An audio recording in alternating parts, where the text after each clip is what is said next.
कभी कभी इंसान जो होता है जब अपनी ज़िंदगी में चारों तरफ से परेशानियों से घिर पड़ता है तो उसी परेशानियों को दूर करने के लिए वह जल्दबाजी में एक गलत फ़ैसला ले लेता है, लेकिन उसी गलत फ़ैसले की वजह से उसका हंसता खेलता परिवार भी तबाह हो जाता है। लेकिन कहा भी गया है दोस्तों कि इंसान जिस तरह कर्म करता है उसको सेम वैसा ही फल मिल जाता है। आज की घटना में सेम ऐसा ही होता है कि जिस वजह से एक व्यक्ति की निर्मम तरीके से हत्या कर दी जाती है, लेकिन जब लोगों की सच्चाई निकल के आती है तो इससे सुनने के बाद लोगों को तो अपने कानों पर कतई यकीन भी नहीं होता है। आज की घटना में क्या था, आज की घटना में क्या हुआ, आज की घटना की आप पूरी तह तक सच्चाई जानने के लिए इस वीडियो को आप लास्ट तक जरूर देखिएगा। नमस्कार दोस्तों, मैं प्रदीप कुमार आपको इस टेढ़ी बात चैनल पे मैं स्वागत करता हूं। दोस्तों आज की यह जो सच्ची घटना है, यह घटना सुनाने से पहले मैं आपसे एक छोटा सा रिक्वेस्ट करना चाहता हूं, क्योंकि आप अगर हमारे चैनल पर नए आए हुए हैं, पहली बार आए हुए हैं, तो एक बार जाकर आप अपने इन्हीं प्यारे हाथों से एक बार इस चैनल को सब्सक्राइब कर लीजिए, ताकि आज यह वीडियो ज़्यादा से ज़्यादा लोगों तक पहुँचाया भी जा सके, क्योंकि आज की जो घटना है यह काफ़ी इम्पोर्टेंट होने वाला भी है। और आज की यह जो घटना है, यह घटना है उत्तर प्रदेश, और उत्तर प्रदेश में एक मोहब्बत की नगरी पड़ता है, ज़िला पड़ता है आगरा, और उसी में रतमा धौला एक थाना लगता है, और ठीक उसी का फाउंड्री नगर पड़ता है।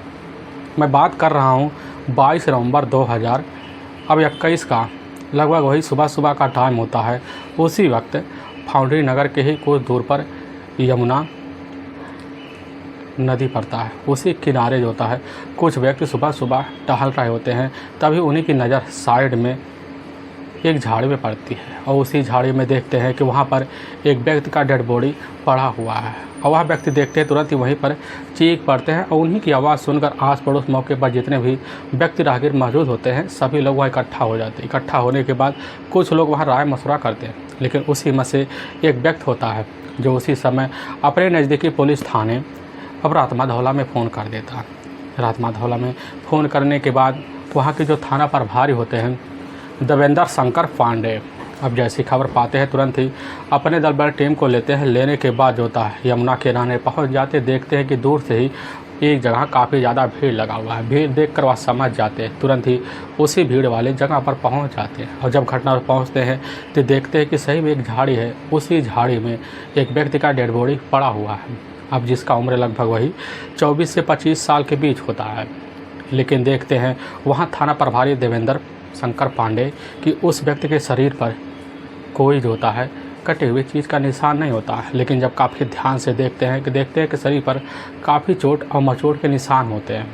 अब उन्हें पूरा यकीन हो जाता है कि ज़रूर इस व्यक्ति की पीट के हत्या कर दी गई है, लेकिन हत्या तो कहीं और किया गया है और लाश लाकर यहाँ डंप कर दिया गया है।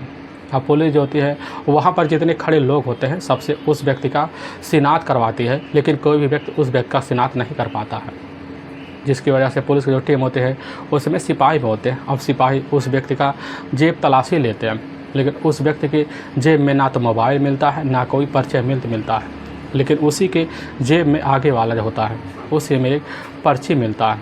और वह पर्ची जो होता है किसी अस्पताल का पर्ची होता है, लेकिन उसमें उस व्यक्ति का नाम पता दर्ज नहीं होता, बल्कि एक अनजान मोबाइल नंबर होता है। लेकिन पुलिस जो होती है वहाँ जब लोगों से पूछताछ कर लेती है, पूछताछ करने के बाद उसी समय उस व्यक्ति का डेड बॉडी का फ़ोटो खींचकर जितने भी अपने नज़दीकी थाने होते हैं, यहाँ तक व्हाट्सएप ग्रुप होता है, सब में सर्कुलेट करवा देती है, ताकि जल्द इस व्यक्ति का शिनाख्त हो सके। और पुलिस उस घटना का निरीक्षण करती है, काफ़ी तौर तरीके से जब कर लेती है। करने के बाद पुलिस की जो टीम होती है इधर बॉडी का तुरंत ही पंचनामा कर अपने ही नज़दीकी जो सरकारी अस्पताल होता है अब उसी में मोर्चरी में भिजवा देती है। भिजवाने के बाद पुलिस की टीम अब इधर दूसरे दिन छानबीन में लग जाती है। जब लग जाती है तो 23 नवंबर 2021 को ही पुलिस जो थी सबसे पहले जो पर्ची मिला हुआ था उस पर्ची मिले हुए मोबाइल नंबर जो होता है उस पर तुरंत ही कॉल कर देती है। लेकिन पुलिस जब कॉल करती है पता लगता है जो नंबर है वो मौके पर बंद बता रहा है। लेकिन पुलिस जब उस मोबाइल नंबर का पूरा CDR डिटेल निकलवाती है तो उसी CDR डिटेल में मौके पर 3 जो नंबर होते हैं काफ़ी अनजान नंबर होते हैं। पुलिस तुरंत ही उन नंबर के बारे में जांच पड़ताल करती है। पता चलता है एक नंबर जो होता है मृतक का ही अपना चाचा होता है भोला। असल में आगरा की रहने वाले होते हैं, लेकिन जो दूसरा मोबाइल नंबर होता है वह मोबाइल नंबर होता है मृतक के ही एक अपने जीजा होते हैं। वह जीजा होते हैं अखिलेश कुमार जाट। और पुलिस जब इन दोनों के बारे में पता पाने की पुलिस की जो टीम होती है उसी समय अब जो होता है अखिलेश के ही मोबाइल नंबर पर कॉल कर देती है। कॉल करने के बाद पुलिस की टीम कुछ उनसे पूछताछ कर लेती है। करने के बाद पता चल जाता है कि असल में जो मृतक है वह शाहगंज के ही एक नगला मोहन का इलाका पड़ता है। उसी इलाके का रहने वाला सनी कुमार है, अब जिसकी उम्र मौके पर 24 साल के आसपास होता है। पुलिस की टीम जैसे ही अखिलेश के द्वारा बस सनी के बारे में पता पाने के बाद अखिलेश को पूरी खबर उस समय मिले हुए घटनास्थल कर देने के बाद पुलिस की टीम उसी समय सनी के परिवार वालों को अखिलेश के ही तहरीर पर उसी समय अपने ही नज़दीकी थाने जो होता है उसे में बुलवा लेते हैं। इधर सनी के जो अपने पिता होते हैं मुकेश में पहुंच जाते हैं। मुकेश के सामने जो था पुलिस एक फ़ोटो दिखाती है, लेकिन फ़ोटो जैसे ही अब मुकेश देखते हैं अपने बेटे को पहचान लेते हैं। लेकिन पुलिस की जो टीम होती है उसी समय उनको अपने साथ लेने के बाद मुकेश और साथ में इधर अखिलेश और साथ में वहाँ के थाना प्रभारी तुरंत ही मोर्चरी जाते हैं। लेकिन मोर्चरी में जैसे ही डेड बॉडी दिखाया जाता है, देखने के बाद उसी डेड बॉडी को देखकर वहीं पर मुकेश और साथ में अखिलेश दहाड़े मार कर चिल्ला पड़ते हैं। मुकेश कहने लग जाते हैं कि साहब यह तो हमारा अपना बेटा सनी है। पुलिस को जब यकीन हो जाता कि यही सनी है तो पुलिस की जो टीम होती है उसी समय उस बॉडी को यानी कि 24 नवंबर 2021 को हुई उसी अस्पताल में पोस्टमार्टम के लिए भिजवा देती है। अब भिजवाने के बाद पुलिस की टीम इधर जो होता है दूसरे दिन पोस्टमार्टम का रिपोर्ट का इंतज़ार भी करती है। पोस्टमार्टम का रिपोर्ट भी आ जाता है। आने के बाद पूरा साफ हो जाता है कि असल में सनी की जो मौत हुई है वह पीट पिटाई की वजह से हुई है। बाद में गला दाब के हत्या कर दिया गया है। पुलिस को यकीन हो जाता ज़रूर कोई शातिर अपराधी होगा जो सनी से काफ़ी ज़्यादा दुश्मनी रखता होगा।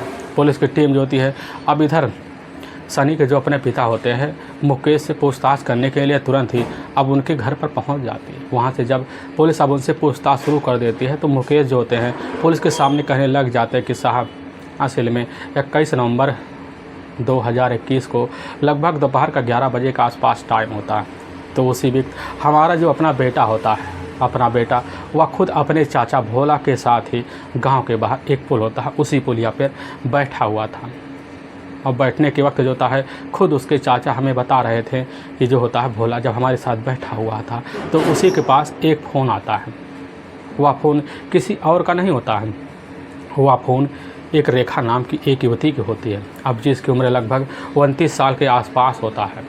जो हमारे बेटे को उस दिन लगभग जब फ़ोन की थी तो हमारे बेटे से सिर्फ पार्टी की बात कर रहे थे और उसी के सामने उसके चाचा भोला भी बैठे हुए थे, सारी बात सुन रहे होते हैं। लेकिन अपने चाचा जो था उस समय भोला से वह सनी कह देता है कि चाचा जी हम जा रहे हैं, कुछ अर्जेंट काम आन पड़ा है और कुछ घंटे बाद वापस आ जाएंगे, आप घर जाइए, पिताजी को बोल दीजिए कि हम ज़रूर घर शाम तक वापस आ जाएंगे, क्योंकि ऐसा कोई काम नहीं है।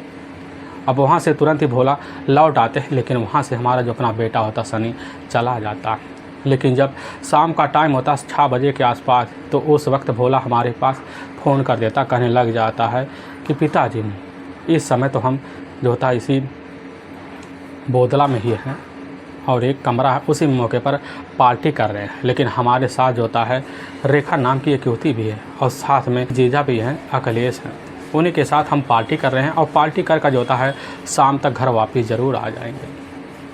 लेकिन शाम का टाइम हो जाता, शाम के टाइम लगभग जब 10 बजता है तो उसी बीच हमारा जो अपना बेटा होता साहब सनी घर लौट के नहीं आ पाता, और जब नहीं आ पाता तो हम और हमारी जो पत्नी होती है काफ़ी ज़्यादा परेशान हो जाते। परेशान होने के बाद तुरंत जो होता सनी के मोबाइल नंबर पर कॉल कर देते हैं, लेकिन तब सनी का मोबाइल नंबर बंद बता देता है।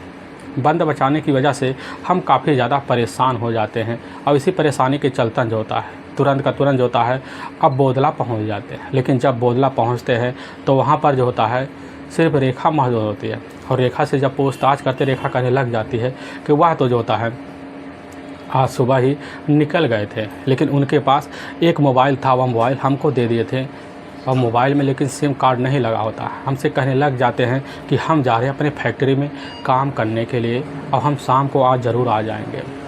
और उसी समय रेखा जो होता है हमारे बेटे का अपना मोबाइल कीपैड वाला होता हमको पकड़ा देती है। पकड़ाने के बाद लेकिन हमको अब शंका हो जाता कि रेखा और साथ में खुद अखिलेश जाट ने ही मिलकर हमारे बेटे के साथ कुछ ना कुछ अनहोनी वाला काम किया है और उन्होंने कर हमारे बेटे के बॉडी को ले जाकर यमुना किनारे डंप किया होगा। पुलिस जैसे इधर अब जोता है मुकेश यानी कि सनी के जो पिता होते हैं उनकी जब बात सुनती तो उन्हीं की तहरीर पर इधर जोता पुलिस की टीम अब बिना देर किए सबसे पहले अब जो होता रेखा और साथ में अखिलेश जाट के ऊपर जो होता है नामजद हत्या का मुकदमा दर्ज कर लेती है। दर्ज करने के बाद पुलिस की जो टीम होती है अब उधर सबसे पहले यहाँ जानना चाहते थे कि आखिर जो होता है सनी के मोबाइल पर लास्ट कॉल करने वाला कौन व्यक्ति था। और पुलिस इसी फिराक में लग जाती, इसीलिए सबसे पहले पुलिस की जो टीम होती है वह उसी समय इधर अब सनी का मोबाइल नंबर का पूरा CDR डिटेल निकलवा लेती है। लेकिन जब पूरा CDR डिटेल निकल जाता है तो उसी से पूरा साफ जाहिर हो जाता है कि आखिर सनी का लगभग कई महीनों से एक युवती से लगातार कई मिनटें बात हुआ करते थे। जब पुलिस उस नंबर का जांच पड़ताल करती है तो पता चलता वह नंबर जो होता खुद रेखा नाम की एक युवती का है। रेखा वही होती है जो बोदला की रहने वाली होती है। पुलिस का जो शंका होता है अब यकीन में बदलना शुरू हो जाता है और इसीलिए पुलिस की जो टीम होती है अब बिना देर किए उसी समय यानी कि अब 28 नवंबर 2021 को एक टीम सहित अब बोदला के ही एक छोटे से इलाके में जाते हैं। पता चलता है तो उस रेखा जो होती है वहाँ की तो रहने वाली नहीं है, उसका जो मेन निवास होता है वह मूल निवास होता है टेढ़ी बगिया का ही। अब पुलिस की टीम उसी समय टेढ़ी बगिया जाती है लेकिन वहाँ पर भी रेखा का कुछ अता पता नहीं चलता। अब पुलिस का जो शंका होता है पूरी तरह से यकीन में और बढ़ जल जाता है कि अब हो सकता है रेखा इस केस में पूरी तरह से शामिल हो। इसीलिए रेखा जो होती है हमारे नज़रों से पूरी तरह से भाग रही है। अब पुलिस खबरी लगा देती है। लगाने के बाद अब पुलिस इधर जो होता है रेखा की तलाशी में लग जाती है, उसकी तलाशी करती है लेकिन उसका कहीं अता पता नहीं चलता। ऐसे तलाशी करते करते लगभग 4 दिन का वक्त और निकल जाता है। तभी 3 दिसंबर 2021 का अब दोपहर का टाइम होता है। उसी बीच कुछ खबरी होते हैं पुलिस को, जो खबरी होते हैं उस समय वहाँ के जो थाना प्रभारी होते हैं वह थाना प्रभारी देवेंद्र पांडे को उसी समय चौंकाने वाली खबर देते, कहने लग जाते कि साहब इस समय रेखा जो होती है रेखा खुद ब खुद अपने ही घर टेढ़ी बगिया में मौके पर मौजूद है। यह बात जैसे पुलिस सुनती है खबरी के द्वारा बिना देर किए पुलिस की टीम उसी समय खबरी के बताए हुए पते पर पहुंच जाती है और वहीं पर जाकर रेखा को धर दबोचती है और थाने जाती है। लेकिन जब पुलिस के सामने रेखा पड़ती है तो रेखा देखकर पुलिस को थर-थर काँपना शुरू कर देते हैं। उसके जो चेहरे का जो रंगत होता है वह पूरी तरह से उतर सा जाता है। पुलिस की टीम समझ जाती है कि रेखा के अंदर कुछ ना कुछ रहस्य छुपा हुआ है। और पुलिस के सामने एक काफ़ी हट्टा कट्टा महिला कांस्टेबल भी होती है। महिला कांस्टेबल जैसी तेवड़ा तेज तगड़ी आवाज़ में बोलना शुरू कर दिया तो उसी समय रेखा पुलिस के सामने टूट जाती है और उसी समय जो होता है अपने दूसरे प्रेमी इधर जो था सैनी के हत्या का जुल्म एक बची बचाई षड्यंत्र के तहत कबूल कर लेते हैं। लेकिन इस केस में जो होता है अपने साथ खुद अपने पहले प्रेमी वह जो होता है खुद अखिलेश जाट और साथ में एक होता है पौंथ में विशाल, दोनों का नाम लेते हुए पुलिस के सामने खुलासा जब करती है। पुलिस की टीम जो होती है अब इन तीनों की तलाशी करना शुरू कर देती है। लेकिन जब तलाशी करने लग जाती है तो उसी समय जो होता है पुलिस के कस्टडी में जल्द से जल्द जो होता है इधर अखिलेश का एक अपना करीबी जो दोस्त होता है विशाल आ जाता। आने की वजह से पुलिस की टीम बिना देर किए इधर पुलिस की टीम अब 7 दिसंबर 2021 को दोनों को जब थाने में बिठा दी, दोनों जो था पुलिस के सामने अपना अपना जुर्म कबूल करते हुए जो सच्चाई रखते थे सुनने के बाद पुलिस एकदम थर्रास आ जाती है। असल में एक जाना माना शहर पड़ता है हतारस और उसी में एक भाड़ का इलाका पड़ता है। उसी इलाके का रहने वाला होता है अखिलेश जाट। अखिलेश जाट की जिसकी उम्र होती है वो 29 साल के आसपास होता है। अखिलेश जाट के अपने माता पिता भी होते हैं लेकिन उसकी खुद की एक अपनी पत्नी भी होती है, टोटल एक बच्चा भी होता है। लेकिन इधर जो होता है अखिलेश जाट अपने परिवार का पालन पोषण करने के लिए कुछ साल पहले जो होता है नागला के ही जंग जीवन राम में आकर मौके पर निवास करना शुरू कर देता है। लेकिन जब निवास करना शुरू कर देता है तो वहाँ रहकर उसके हिसाब से काम नहीं मिलता और इसीलिए फ़ैसला लेता है खुद का एक ऑटो लेने का और वहाँ पर कमा धमा कर एक खुद के पैसे से ऑटो ले लेता है और ऑटो चलाना शुरू कर देता है। लेकिन जब चलाना शुरू कर देता है तो उसकी जो आमदनी होती है काफ़ी ज़्यादा बढ़ से जाती है। बढ़ने की वजह से घर का पारिवारिक जो खर्चा होता है काफ़ी बेहतर तरीके ढंग से चलना शुरू हो जाता है। वक्त तो गुजरने लग जाता है। अखिलेश का परिवार में उसकी जो पत्नी होती है काफ़ी खुशी में जीवन इधर बिताना शुरू कर देती है। तभी घटना से मात्र जो होता है 1.5 साल पहले जो होता है इधर अखिलेश जाट का जो होता है वहीं पास एक जूता फैक्ट्री होता है। उसी जूता फैक्ट्री में उसका काफ़ी आना जाना होता है, क्योंकि वहाँ पर काफ़ी ज़्यादा उसके हिसाब से सवारियाँ मिल जाती हैं। लेकिन उसी सवारियों में एक महिला होती है जो काफ़ी खूबसूरत होती है, वह होती है रेखा। अब रेखा की जो उम्र होती है उस समय 27 साल का होता है। लेकिन रेखा देखने में काफ़ी खूबसूरत भी थी और चंचल भी थी।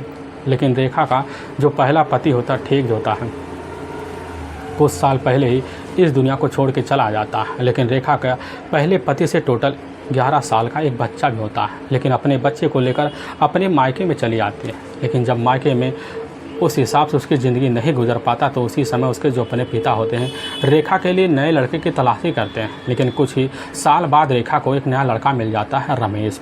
और रमेश के साथ जो होती है रेखा अपनी ज़िंदगी बिताने लग जाती है। लेकिन रेखा जो होती है अपने मन मुताबिक अपनी ज़िंदगी जीने के लिए किसी को भी दरकिनार कर बैठती है, और इसीलिए आए दिन अपने पति से झगड़े मोल ले बैठती है, जिसकी वजह से रमेश अपनी पत्नी रेखा के आगे काफ़ी झुक जाता। और इसी झुकने की वजह से रेखा उसी का फ़ायदा उठाकर फैक्ट्री में आकर जो होता है जूता का काम करना शुरू कर देते हैं, जिसकी वजह से उसी फैक्ट्री में रहकर काफ़ी लोगों से जो होता है अच्छे खासे रेखा का व्यवहार बन जाता है। लेकिन यह व्यवहार तब बन जाता है जब इधर जो होता है ऑटो में आना जाना जो होता है, अब इधर अखिलेश के आना जाना लगा देते हैं। आने जाने की वजह से अखिलेश की जो नज़र होता है जब जाकर रेखा पर पड़ता है, तो खूबसूरती को देखकर एक ही बार में दीवाना सा हो जाता है। लेकिन रेखा को जब पता चलता है अखिलेश के बारे में कि शादीशुदा भी है, साथ में टोटल एक बच्चा भी है, लेकिन उसके परिवार को दरकिनार करते हुए रेखा तब भी उस पर फिदा हो जाती है। और उस फिदा होने के बाद दोनों के बीच प्रेम प्रसंग चालू हो जाते हैं। प्रेम प्रसंग के बाद दोनों एक दूसरे के मोबाइल नंबर शेयर कर लेते हैं और बातें शुरू हो जाते हैं। और ऐसी बातें चलते चलते प्रेम के जो चर्चे होते हैं पूरे इलाके में गूंज जाते हैं। लेकिन प्रेम का परवाह करने बिना जो होता है पूरी दुनिया को दरकिनार करते हुए इधर अखिलेश और साथ में रेखा जाट एक साथ ज़िंदगी जीना शुरू कर देते हैं। रेखा जो होता है बिना अखिलेश के एक दिन नहीं दूरी बना सकती थी। लेकिन इधर अखिलेश भी होता है बिना रेखा को देखे एक दिन अपनी ऑटो नहीं चला पाता था। वक्त गुजरने लगता है, लेकिन जब भी रेखा को पैसे की ज़रूरत पड़ती है तो अपने कमाई में से लगभग आधा से ज़्यादा हिस्सा जो होता है अखिलेश जाकर रेखा के हाथों में रख देता, क्योंकि रेखा के प्यार में इतना दीवाना हो चुका होता है अखिलेश कि ना उसके अपने परिवार दिखाई देते हैं, ना आगे नाते रिश्तेदार दिखाई देते हैं। अब यह सिलसिला जो होता है रेखा के साथ अखिलेश का चलना शुरू हो जाता है। लेकिन घटना से मात्र 2 महीने पहले जो होता है रेखा कहीं फैक्ट्री में काम करने वाला होता है सैनी, और सैनी जो होता है खुद अखिलेश का ही अपना रिश्ते में एक साला लगता है, और इसीलिए सैनी और अखिलेश का काफ़ी ज़्यादा बनता था। लेकिन सैनी जो होता है वह फैक्ट्री में रहकर उसकी नज़र एक दिन जाकर इधर अब जो होता है रेखा पर पड़ जाता है। लेकिन वह भी रेखा को जब देखता है उसकी खूबसूरती का वह भी दीवाना हो पड़ता है। रेखा भले ही 2 बच्चों की माँ थी, लेकिन जब फिदा हो जाता है तो आए दिन नज़रें गड़ा कर अब रेखा पर बैठा रहता है और रेखा से मुलाकात करने के लिए उसके इर्द गिर्द घूमना शुरू कर देता है। तभी रेखा को भी समझते देर नहीं लगती कि आखिर सनी की चाहत क्या है। लेकिन रेखा जो होती है इधर अपने पति और इधर अपने आशिक को दरकिनार कर देती है और तुरंत ही अब सनी के ऊपर ध्यान देना शुरू कर देते हैं। सनी को भी समझ बैठती है कि आखिर लग रहा सनी हमारा पूरी तरह से दीवाना हो बैठता है, और उसी दिन से सनी से जो होता है वह भी बात करना शुरू कर देती है। और सनी की मीठी मीठी बातों में रेखा पूरी तरह से उलझ सा जाती है। वह भी सोच बैठी है कि सनी हमारे लिए काफ़ी परफेक्ट प्रेमी बन रहा है, और इसलिए रेखा उसी दिन से तय कर देती है सनी का भी भाव देना भी शुरू कर देती। सनी को भी समझते देर नहीं लगता। अब सनी जो होता रेखा का मोबाइल नंबर ले लेता और इधर रेखा भी सनी का मोबाइल नंबर ले लेती है। दोनों जब रात में टाइम मिलता तो उसी समय वीडियो थ्रू करते बातें भी कर लिया करते थे। अब बातें करने का जो सिलसिला होता है बेधड़क चलने लग जाता। तभी एक दिन दोपहर का टाइम होता, उसी बीच अब रेखा और साथ में सनी का दोनों का लंच हुआ पड़ा होता, और लंच के वक्त जो होता है सनी और साथ में रेखा हंस खिलाकर बातें कर रहे होते हैं। तभी उसी बीच ऑटो लेकर पहुंच जाता है अखिलेश जाट, और जब पहुंचता है तो देखता है जाता सामने लंच वाले जो कैंटीन होता है उसी में खड़ा हो जाता है। तो अपनी आंखों के सामने देख लेता है कि रेखा काफ़ी हंस कर सनी से बातें कर रही हैं। और यह सब नज़ारा देख कर इधर जो होता माथा अखिलेश का सनक सा जाता है, ना कुछ सोच पाता है ना कुछ समझ पाता है। लेकिन थोड़ी देर बाद जब सैनी वहाँ से चला जाता है, अब जाने के बाद रेखा से जब पूछताछ शुरू कर देता है तो रेखा की जो मुंह होते हैं वो एकदम दबे से रह जाते हैं और चक्के चक्के रह जाते हैं। लेकिन रेखा कह बैठती है तो वह तो हमारी कंपनी में हमारे साथ काम करने वाला है। तो अखिलेश भी कह देता हमें पता हुआ तो हमारा रिश्ते में ही साला लगता है। लेकिन उधर रेखा कैसे ना तैसे कर इधर अब अखिलेश को अपने बातों में उलझा लेते हैं। उलझाने के बाद उसके साथ निकल कर ऑटो में घूमना फिरना वहीं जारी लगा देते हैं। लेकिन इधर जो था अखिलेश के मन में पूरी तरह से शंका बैठ जाता है कि ज़रूर रेखा का जो था सैनी के साथ करीबी बढ़ गई है, और रेखा से वहीं कह देता ऑटो में कि आज के बाद हम तुम्हें अब सैनी के साथ बात करते हुए नहीं देखना चाहते, क्योंकि अगर तुम्हारी ज़िंदगी में हमारे अलावा कोई और आता है तो वह उसके लिए तो खुद अच्छा नहीं होगा और साथ में तुम्हारे लिए भी अच्छा नहीं होगा। यह बात सुनकर इधर अब रेखा काफ़ी डर आ जाती है और उसी दिन सारी सूचना फ़ोन के द्वारा सैनी को दे देती है। लेकिन सैनी भी रेखा के प्यार में इस तरह अंधा हो चुका होता है कि कभी भी रहते रहते अब रेखा को भूलना नहीं चाहता था। लेकिन जब भी मौका मिलता रेखा इधर सैनी से फ़ोन पे लग जाती। लेकिन इस जानकारी दोबारा जाकर इधर जो था अखिलेश का एक अपना करीबी दोस्त होता है उसके थ्रू जब लग जाता है तो अखिलेश का माथा एकदम और सनक सा जाता है। लेकिन घटना से मात्र 4 दिन पहले जो होता है इधर अखिलेश अपने इलाके में एक पार्टी करता है, अपने दोस्त के घर जब पार्टी करता है उसी पार्टी में जो होता है इधर सैनी को बुला लेता है और सैनी आता है। आने के बाद उसको काफ़ी समझाता बुझाता है, लेकिन उसी के सामने जो होता है अपनी प्रेमिका इधर जो होता है रेखा की बात जब सामने रखता है तो एक बार सुनकर सैनी तो दहल से जाता है। लेकिन वह जब सारी सच्चाई बताता सुनने के बाद भी सैनी जो होता है दोबारा रेखा के ऊपर प्यार जताना शुरू कर देती है, और करने के बाद भी सैनी अब रेखा से दोबारा बात करना जब शुरू कर देता है, करने के बाद इनकी बातों का सिलसिला चलना शुरू हो जाता है। असल में सैनी के जो अपने माता पिता होते हैं वह रहने वाले हरियाणा के होते हैं। अब सैनी के टोटल एक और भाई होता है, उसका भाई, और साथ में वो दोनों मिलकर आगरा के ही नागला में आकर मौके पर एक काम के सिलसिले में वहीं पर रहा करते थे। लेकिन सैनी की अभी तक शादी भी नहीं हुई थी। अपनी ज़िंदगी इस तरह आगे बढ़ाने लगता है कि उसी बीच उसकी जो मुलाकात होती फैक्ट्री में जाकर अब इधर रेखा से हो जाता है। लेकिन इधर सैनी को नहीं पता होता है कि आखिर हमारी ज़िंदगी में अब क्या मोड़ आने वाला है। लेकिन जब इधर अखिलेश इस बात को सुनता है कि अब तिवारा जो होता है सैनी का रेखा के साथ फिर वही रिश्ता चलना शुरू हो गया है, तो उस समय एक तुरंत ही खतरनाक फैसला ले पड़ता है। सोचने लग जाता है कि आखिर हमारे बीच हमारी प्रेमिका के अलावा कौन आ सकता है, और वह फैसला लेते हुए अपना निर्णय ले बैठता है कि जो भी आएगा उसको तो हमेशा हमेशा के लिए अब रास्ते से हटा देंगे। और उसी समय सैनी को अपने ही रास्ते से हटाने के लिए ठान लेता है, और अपने ही प्लान में अपने ही 2 ऑटो ड्राइवर होते हैं जो करीबी दोस्त होते हैं, वह होते हैं पवन राठौर और साथ में विशाल, उनको भी अपने इसी प्लान में शामिल कर लेता है। तभी 21 नवंबर अब 2021 का ही वही दोपहर का टाइम होता है। उसी वक्त सैनी जो होता है अपने ही चाचा भोला के साथ बैठकर एक पुलिया पर बातें कर रहा होता है। लेकिन इसी बीच अखिलेश जो होता है अब रेखा के पास फ़ोन कर चुका होता है कि तुम्हें हमारा साथ देना पड़ेगा, और रेखा उसकी बातों में आकर उसके प्लान में शामिल हो जाती है। और रेखा जो होती है तुरंत उसी समय अब सैनी के मोबाइल नंबर पर कॉल कर देती है। कॉल करने के बाद उसको जो होता है एक पार्टी में शामिल होने के लिए न्योता देना शुरू कर देती है। लेकिन उसी के सामने जो होता है इधर भोला बैठते होते हैं। भोला सारी बात सुन लेते हैं कि आखिर सैनी जो बात कर रहा है वह रेखा नाम की लड़के से बात कर रहा है। और बात काटते हुए सैनी वहाँ अपने चाचा भोला से कह देता कि हम जा रहे हैं, कुछ टाइम बाद वापस आ जाएंगे। अब भोला से वहाँ निकल जाता है। निकलने के बाद जैसे ही रास्ते में जाता है तो उसी वक्त रास्ते में उसकी मुलाकात होता है अपने जो करीबी जीजा होते हैं अखिलेश जाट से हो जाता है। अखिलेश जाट खड़े होते हैं, तुरंत उसे कहने लग जाते हैं कि आज हम तुम्हारी मुलाकात तुम्हारी प्रेमिका रेखा से करवाने वाले हैं, क्योंकि हमें भी वह बुलाई हुई है। और उसी के सामने खड़ा हुआ इधर पवन राठौर और साथ में अब विशाल भी होता है। तीनों मिलकर उसी समय उसको ऑटो में बैठाते हैं। बैठाने के बाद उठा कर ले जाते हैं अब गोकुल नगर, एक जो होता सुनसान इलाका होता है, उसी इलाके में बैठ जाते हैं। बैठने के बाद इधर तीनों मिलकर अब सैनी के साथ एक शराब वाली पार्टी करते हैं। लेकिन इधर अब जो होता है अखिलेश और साथ में पवन राठौर दोनों मिलकर सैनी को काफ़ी ज़्यादा शराब पिला देते हैं, जिसकी वजह से सैनी शराब की नशे में काफ़ी धुत हो जाता है। धुत होने की वजह समझ जाते हैं अब समय आ गया अपने काम को अंजाम देने के लिए। तुरंत ही ऑटो बैठाते। ऑटो बैठाने के बाद यमुनानगर के एक सुनसान इलाका होता है, उसे मिले जाते हैं। अब रात का लगभग 8 बजे का टाइम होता है। जब देखते हैं कोई भी इस इलाके में नहीं दिख रहा व्यक्ति, तो उसी समय सैनी का वहीं अपने हाथों से पीट कर काफ़ी बेरहम तरीके से हत्या कर देते हैं। अब पास पड़ा हुआ एक डंडा होता है, उसी डंडे से उसी समय उसका गला दबाते हैं ताकि इसमें कोई जान की सुराख भी ना बचे। और उसी समय गला दबाकर उसकी जब हत्या करते हैं पूरा यकीन हो जाता है कि सैनी इस दुनिया को छोड़कर जा चुका है। और तुरंत ही वहीं से अब जो होता है इधर अब तीनों मिलकर फरार हो जाते हैं अपने। लेकिन वाकई में दोस्तों पुलिस के सामने जब यह सच्चाई इधर रेखा और साथ में विशाल के तहरीर पर आता, पुलिस की जो टीम होती है अब इन दोनों को ले जाकर वहाँ के कोर्ट में पेश करके ले जाकर हमेशा हमेशा के लिए जेल के सलाखों को पीछे भी डाल देते हैं। लेकिन पुलिस की टीम जो होती है अब उसी समय अखिलेश जाट और साथ में अब जो होता है पवन राठौर की तलाशी मिलने लग जाती है। ऐसे तलाशी करते करते लगभग पूरे का पूरा 1 महीने का वक्त बीतने का हो जाता है।